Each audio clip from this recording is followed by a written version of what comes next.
চারদিকে যে হারে দুর্ঘটনা ঘটতেছে, এতে বাচ্চাদের নিয়ে কোথাও বের হইতে গেলেও অনেক টেনশনে পড়তে হয়। কারণ কারণ যেদিকে তাকাই এইদিকেই খালি অ্যাক্সিডেন্ট অ্যাক্সিডেন্ট অ্যাক্সিডেন্ট। এখন তো চিন্তা ভাবনা করছি, মনে হয় 2-3 বছরে আর বাড়িয়েই যাবো না। কিন্তু এই কথা বললে কি হয়? যার যেখানে মৃত্যু লেখা আছে ওইখানেই তার মরণ হবে, এটাই তো বাস্তব। বাচ্চাদের নিয়ে ঘুরতে বের হয়েছি, ঈদ গেছে আজকে 2 দিন 3 দিন হইয়া যায়, কিন্তু তাদের ঘোরা আর শেষ হয় না। আজকে গেছিলাম গুলশান ফজলে রাব্বি পার্কে। আমার সাথে আমার এক পরিচিত আপাও গেছিল। এইখানে গেলে ওরা একটু ঘোরা খেলাধুলা করতে অনেক পছন্দ করে। আর তেমন একটা তো বের হওয়া হয় না, সময় একটু পাইলে দেখা যায় ওইখানেই যাওয়া হয়। একেবারে ছোটোবেলা থেকে এই একটা পার্কই আছে যেখানে ওদেরকে নিয়ে একটু ঘুরেই নিয়ে আসা হয় কিংবা যাওয়া হয়। দূরে তেমন কোথাও যাওয়া হয় না বা যাইও না। মাঝে মধ্যে তো ছোটো ছেলেটাই বলে যে আম্মু, অনেক দূরে কোনো পার্ক নাই বা অন্য কোথাও আর যাওয়া যায় না। তখন কি আর বলবো, বলি না দূরে গেলে আরও সময়ের দরকার, আবার কোথাও চিনি না, এই নানান কথা বললে তারপরে কি আর করবো। আজকে বাচ্চাদের নিয়ে আসছি। এখন তো বড় ছেলেটা কোথাও গেলে আর যাইতে চায় না, কারণ সে বড় হয়ে গেছে। হয়তো আরও 2-1 বছর পর ওরাও আর কোথাও যাইতে চাইবে না, কারণ তখন ওরাও বড় হয়ে যাইবে। এখনই একটু যাওয়ার জন্য বায়না ধরে। মাঝে মধ্যে বুঝি, কিন্তু বুঝেও কিছুই করার নাই, কারণ দেখা যায়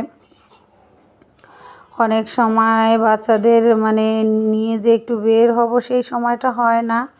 এই যে কোথাও একটু উঠা যে একটু করবে তাও না, এই তার উঠতে হইবে। দেখেন আমার ছেলেটারে নামাই দিয়া তারপরে সে উঠছে, ও আবার অনেকক্ষণ পরে সিরিয়াল ধরে তারপর উঠছে।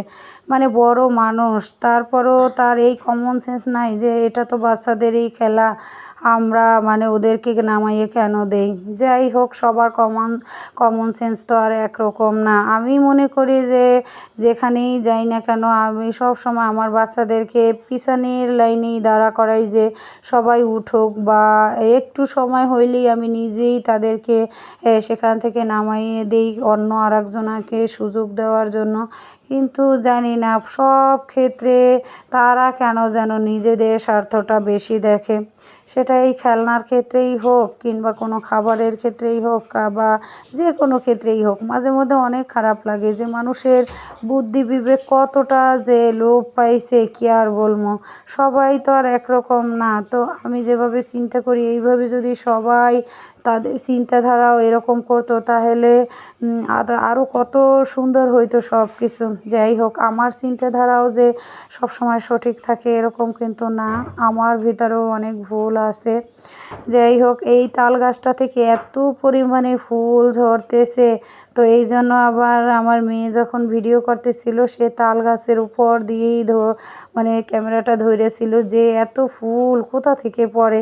অন্য কোনো তাল গাছ থেকে এত ফুল পড়তো না, কিন্তু আমরা এই তাল গাছের গোড়াটায় বসছিলাম, এত ফুল পড়তেছিল, একেবারে ফুল পইড়া বোরকার ভিতরে একেবারে ভরে গেছে। এই যে এই ফুলগুলা পড়তেছে দেখতে, কিন্তু ফুলগুলো অনেক সুন্দর। আমি জানি না তাল গাছের ফুল এরকম হয় কি না, আমি এই আজকেই প্রথম দেখলাম। তো এখানে বসে নিরিবিলি আমরা অনেক কথা বলছি, বাচ্চারা খেলছে। তারপরে একেবারে সন্ধ্যার পরে বাসায় আসছি। আর দূরে তেমন কোথাও তো আমি যাই না, দেখা যায় এখানেই অনেক সময় কাটাইয়ে তারপরে বাচ্চাদেরকে ফুচকা খাওয়াইয়ে তারপরে বাসায় আসি। এখন তো আরও হয়েছে, চটপটি ফুচকা বাসায় বানানো হয়, এই জন্য বাইরে আর চটপটি ফুচকা ওদেরকে এখন আর খাওয়ানো হয় না। এবার ঈদে তো চটপটি ফুচকা সবই বাসায় বানাইছি বাচ্চাদের খাওয়ানোর জন্য। দেখা যায় ওরা তো তেমন একটা বাইরে কোথাও যায় না। আর আমার এখানে কাছে ধীরে তেমন কোনো আত্মীয় স্বজনও নাই। আর আত্মীয় স্বজন থাকলেই বা কি, বাসায় যেভাবে একটা জিনিস বানাইলে বাচ্চাদের খাওয়ার প্রতি থাকে, অন্য কোথাও গেলে তো আর সেইভাবে হয় না। তো বাচ্চাদের যে জিনিসগুলো পছন্দ সবগুলোই আমি বাসায় বানানোর চেষ্টা করছি। ওরা বাইরে গেলে ফুচকা খাইতে চাইবে, চটপটি খাইতে চাইবে, সেগুলোও আমি বাসায় বানাইছি। ওরা মানে অনেক মজা করে খাইছে, অনেক তৃপ্তি সহকারে খাইছে। এখন আর আগের মতো করি না। এখন যে জিনিসটা ওরা পছন্দ করে সেই জিনিসটা একটু বেশি করেই তৈরি করি, যেন একদিনের কাজ 2 দিন খাইতে পারে। কখনো যেন মনে না হয় যে আমার আম্মু এই জিনিসটা বানায় নাই কিংবা কিনে নেয়। তো এই আর কি, বাচ্চাদের নিয়ে ঘুরতে আসলে ভালোই লাগে। কিন্তু এই যে নামাজের সময় হয়ে গেছে, তখন ওই আপাটা বলল চলো না আমরা উজু কইরা আইসা তারপরে এখানে আবার নামাজের কক্ষ দিছে। আমার আজকে খুবই ভালো লাগছে এই বিষয়গুলো দেখে। অনেক আপুরাই এখানে নামাজ আদায় করতে পারছে তারা টাইম মতো। কোথাও গেলে এই নামাজ আদায় করার বিষয়টা নিয়ে কিন্তু অনেক সময় টেনশনে পড়তে হয়। তো আজকে এখানে আইসা তো এই সমস্ত ব্যবস্থা দেখে ভালোই লাগছে। ওরা ওদের মতো বইসা খেলতেছে। তো এই যে ফুলগুলো অনেকগুলো কইরা ইকরা জমাইছে, এগুলো বাসায় নিয়ে যাইবে। আর এখনও এখানেই বইসা আছে, উপর থেকে এখনও ফুলগুলো ঝরতেছে। তাল গাছের ফুল যে এরকম হয় আমি আগে কখনোই দেখিনি, আজকেই প্রথম দেখলাম। তো ভাবলাম যে এগুলোও জমাইয়া ও বাসায় নিয়ে আসছে। আর বাচ্চাদেরকে বলতেছি চলো এখন কি খাবা, চলো তোমাদেরকে খাওয়াই নিয়ে আসি। বলে না আম্মু আজকে মানে কিছুই খাবো না। শুধু আমরাই না, অনেক মায়েরা আসছে এখানে তাদের বাচ্চাদেরকে নিয়ে একটু ঘোরাঘুরি করার জন্য। তো এখানে বাচ্চাদের নিয়ে একটু রিল্যাক্স ঘোরা যায়, কারণ অনেক বড় জায়গা তো এজন্য। আর এইখানে আবার এই যে সাদা, লাল, নীল, গোলাপি অনেক ধরনের ফুল, দেখতে কিন্তু বেশ ভালোই লাগতেছে ফুলগুলা।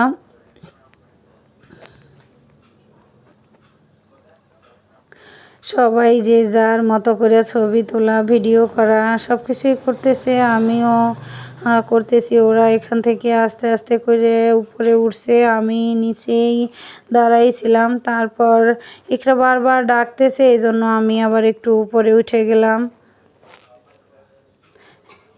এই দৃশ্যটা দেখতে কিন্তু অনেক ভালো লাগতেছে। এই সাইডে অনেক ধরনের খেলনা আছে, কিন্তু সেখানে যাইয়ে দেখি যে পরিস্থিতি। তারপর বাসা মানে আমার ছেলেরে বললাম বাবা আজকে ওঠার দরকার নেই, কারণ অনেক ভিড়। ও আবার কি করলো, হাতে একটা খেলনা পিস্তল নিয়ে গেল, সেই পিস্তলটা দিয়েই খেললো। এখনও ছোটই আছে, আর হয়তো 2-3 বছর বা 5 বছর গেলে আর এরকম খেলনা পিস্তল নিয়ে খেলবে না, কিংবা দৌড়োদৌড়ি বা বাচ্চাদের খেলনায় আর উঠতে চাইবে না। এখন তো ছোট মানুষ, অতটা বোঝে না। আর 2-3 বছর বা 5 বছর গেলে রায়ানের মতো হবে, আর বাইরে তেমন একটা বের হইতে চাইবে না। এবার ঈদে রায়ান তো একেবারেই কোথাও বের হয় নাই, শুধু ইকরা আর রেদওয়ানকে নিয়েই আমি ঘোরাঘুরি করছি। আমারও অনেক দিন ছুটি ছিল, এজন্য মানে ঘুরতে পারছি। যদি মানে দূরে কোথাও যাইতে চাইতাম তাহলেও যাইতে পারতাম, কারণ অনেকটা বন্ধ ছিল।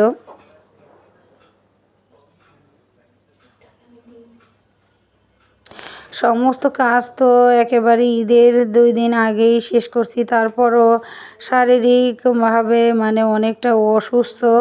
তারপরও বাচ্চাদের নিয়ে একটু ঘোরাঘুরি করতে বের হইলে ভালোই লাগে। আল্লাহ হাফেজ, আসসালামু আলাইকুম।